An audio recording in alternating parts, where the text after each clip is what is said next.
Hey, salut, c'est Josage de jeux de rôle. Ça fait un petit bout, hein, encore une fois, toute ma vie familiale et tout, ça fait que j'ai moins de temps pour des vidéos, mais ça me satisfait très bien comme vie, mais je veux pas non plus vous négliger.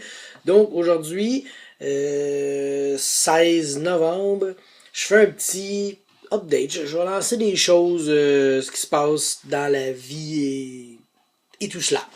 Donc, premier sujet, je vais parler de Google Drive. Euh, j'ai découvert ça, là, un petit bout, là, quelques semaines quand même. Et c'est génial. Parce qu'avant, j'utilisais Facebook pour mettre toutes mes données. Mettons, je me suis créé un groupe de Facebook que je suis tout seul dedans. C'est un groupe de un. Et je mettais toutes mes notes pour des games de tout, donjons, vampires, Pathfinder, des personnages que je veux faire. Puis je me gardais tout ça là. Et j'ai réalisé que Facebook, tu sais, je l'ai à peu près partout, mais c'était pas le meilleur format. Et j'ai étudié Google Drive et ça, c'est génial pour vrai. Euh, je stocke toutes mes choses là. C'est comme un ordinateur, mais dans le ciel, dans le néant, puis dans le partout. C'est vraiment, vraiment cool. Je me fais des répertoires donjons, vampires, etc. Fait que je peux aller retoucher mes données, peu importe je suis où. Je peux même y aller sur mon cell s'il y a de quoi. Je suis chez nous, je suis sur mon ordi, je le fais. Je suis sur mon portable dans la cave, ben, je peux le faire, etc. C'est un outil excellent pour les maîtres de jeu, même les joueurs à la limite.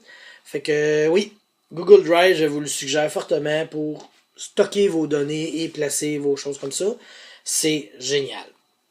L'autre chose que je veux parler, c'est ma game de donjon. J'ai une game de donjon les mercredis et cette partie-là, je l'ai faite un peu comme l'autre que j'avais faite, c'est-à-dire très très très sandbox. Et le groupe, de ce que j'entends, de ce que je réalise, ils veulent un peu moins de sandbox. C'est des nouveaux joueurs de cinquième, mais c'est aussi des anciens joueurs de donjon, etc. T'sais. Et la formule sandbox, trop sandbox, là, c'est moins pour eux.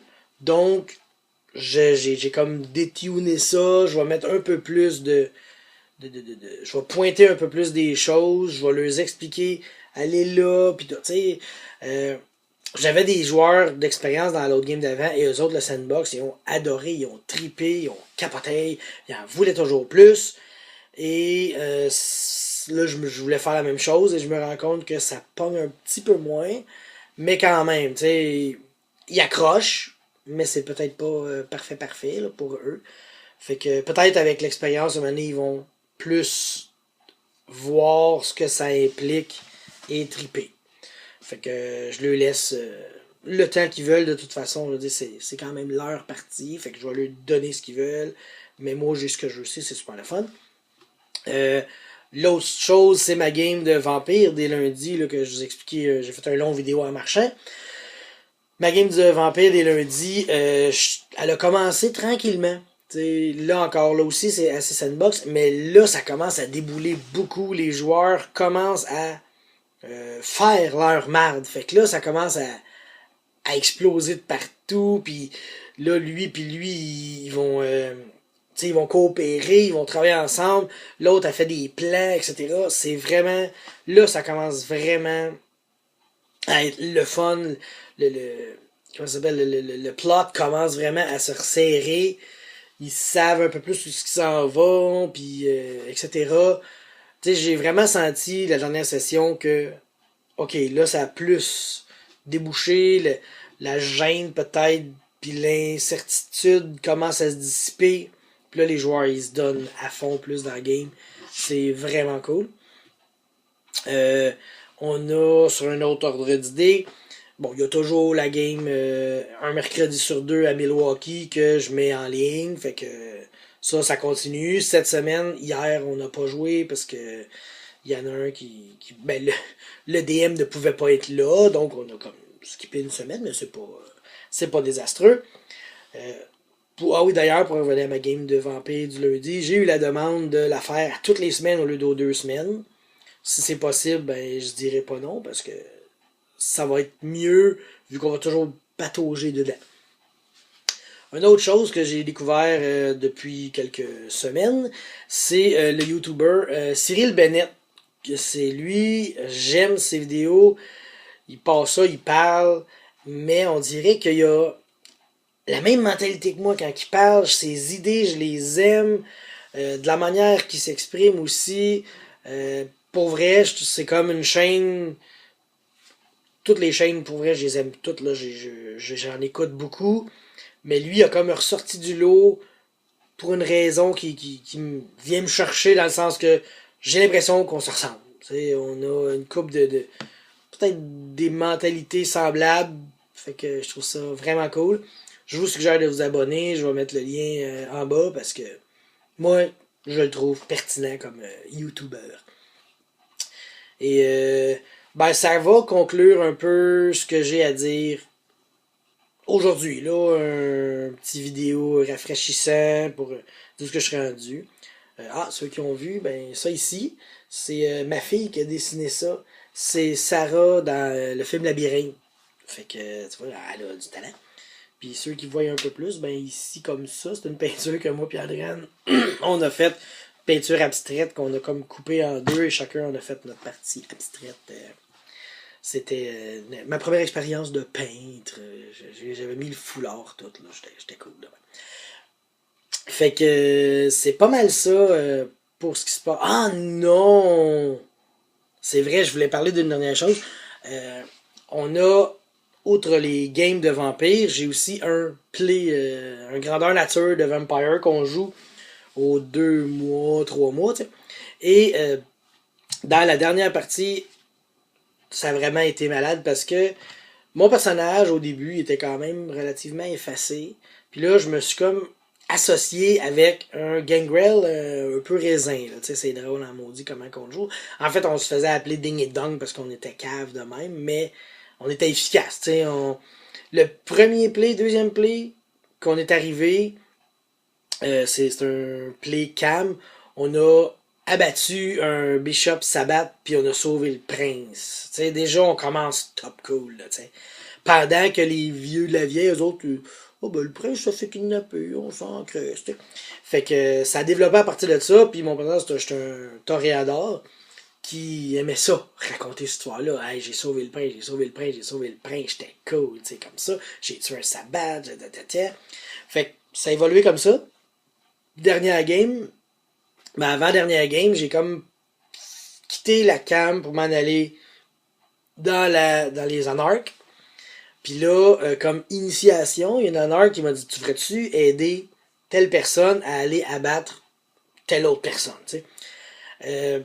Mais la personne à abattre, c'était un des NPC puissants du play, là. Il était vraiment fort, tu sais. Puis le but, c'est ça. Fallait aller le détruire pour... c'était le sire d'une autre joueuse en plus. Puis en tout cas. Fait que, histoire courte, faut aller le détruire. En échange, la personne qui nous demande ça va détruire quelqu'un d'autre. En tout cas. Fait que je fais comme... Ah ben, moi j'embarque, tu sais. J'avais plus ou moins à gagner sur ça. Mais quand j'ai appris en échange c'est qui allait abattre, j'ai fait oh, ça c'est cool. Là je t'aide, tu sais. Et on a fait un combat. Pour ceux qui s'en souviennent, samedi passé, il faisait pas chaud. Pour vrai, là, on était rendu à 11h le soir, puis on se battait dans un terrain de soccer, avec, tu fais tes jets, etc. Mais au final, ceux qui connaissent ça, j'ai réussi, on était 4. On pensait être 4 contre le NPC. Finalement, ben, Satchild, elle s'est pas vraiment battue. Il y en a un autre qu'on a amené pour nous aider. Lui, il s'opposait à ce qu'on l'attaque. Puis après ça, il y avait moi puis la joueuse qui était là pour le détruire. Que là, on a tout donné ce qu'on pouvait. Au final, vite de même, je pense qu'on s'en est sortis tous les deux avec 4 dégâts aggravated. En plus des dégâts létaux, etc. Personnellement, il me restait 2 wills. Il me restait 4-5 blots dans le corps. J'avais plein de dégâts, puis en tout cas, ça a été vraiment un combat rough. Puis au final, ben il m'a planté, il m'a touché avec un pieu trémère, tu sais, les pieux que la pointe elle va vers le cœur, puis quand pieu à plus ou moins long terme, tu sais. Fait que j'ai fini le combat, on a réussi à le battre. Puis de la manière que ça s'est fini, c'est ça, c'est qu'il est tombé en torpeur. Là, j'ai voulu y trancher la tête, mais je me suis fait arrêter. Fait que j'ai comme été repoussé par un coup de pied d'une coupe de pied, justement. Le coup de pied m'a reculé une coupe de pied. Et je suis parti à courir, j'ai ramassé son arme, sa Burning Blade, et je lui ai lancé dans le dos pendant qu'il était en torpeur sur le dos de sa child qui essayait de le sauver, genre. Fait que, ouais, elle a couru avec, puis pouf, il est tombé en poussière dans ses bras. Après ça, j'étais magané, la joueuse avec qui j'étais était maganée, on part en char, et pendant qu'on part en char, le pieu primaire fait sa job, la pointe m'atteint le cœur, je tombe en torpeur, et je suis rendu là. Je sais pas. Je sais pas ce qui va se passer, parce que je suis en torpeur. Est-ce que la joueuse va saisir l'opportunité qu'elle est seule avec moi, puis qu'il y a à peu près personne qui sait où est-ce qu'on est pour me diableriser? Est-ce que elle va être reconnaissante et va essayer de trouver une manière de me sortir de là? Et c'est difficile à dire, parce que c'est une Malkavian, fait qu'elle est déjà folle, Chris. Fait qu'elle sait même pas elle-même ce qu'elle fait, t'sais. Fait que c'est ça. On attend des nouvelles de savoir qu'est-ce qui va se passer avec mon personnage. Si il disparaît, ben il faudra que je m'en fasse un nouveau. S'il disparaît pas, je vais probablement avoir des comptes à rendre parce que ouais, c'est ça. Mais moi j'étais juste là pour aider. J'avais pas, tu sais, j'ai donné ce que j'avais à donner, mais c'était pas ma mission. Je suis juste gentil, moi. C'est comme ça. Fait que, puis sinon, ben c'est ça. Je regardais ce que je voulais jouer. Vite de même, là, j'hésitais entre jouer un Ventrue, un Bruja ou un Setit, là, ça pourrait être popé Serpentis sur un play. Mais c'était comme la fin de la 4e saison, fait qu'on va commencer la 5e saison ben, après, là, en 2018. Fait que, sur ce, je vous donnerai des nouvelles de tout cela quand ça arrivera. Hein, que si je le sais, si je vis ou je meurs, ou c'est ça. Fait que, bon, allons-y comme ça. Aujourd'hui, je vous ai parlé un peu de tout ça. Je vais essayer de refaire une vidéo sujet prochainement. Puis, le dernier vidéo que j'ai fait sur les PNJ de MJ, j'étais un peu déçu du vidéo que j'ai fait. Je voulais en faire un mieux, mais j'ai manqué de temps. Fait que c'est pas grave. Hein? Vous m'aimez quand même. Puis je me dis que je vais faire une meilleure vidéo prochainement. Là, je suis beaucoup ce qui se passe. Atomic Fusion fait beaucoup de vidéos. Fait que probablement que maintenant, je vais faire une vidéo genre best of réponse à lui ou quelque chose comme ça. Parce que il nourrit la communauté. Fait que on va aller se nourrir dans son buffet de vidéos. Fait que on lâche pas Atomic Fusion, hein. Puis moi non plus, je lâcherai pas. Puis ceux qui en font déjà, continuez. Puis ceux qui en font pas, commencez. Bye. Hey les enfants, c'est Taco le clown. C'est quoi la différence entre un maître qui railroad puis un terroriste? Au moins on peut négocier avec un terroriste. Oh!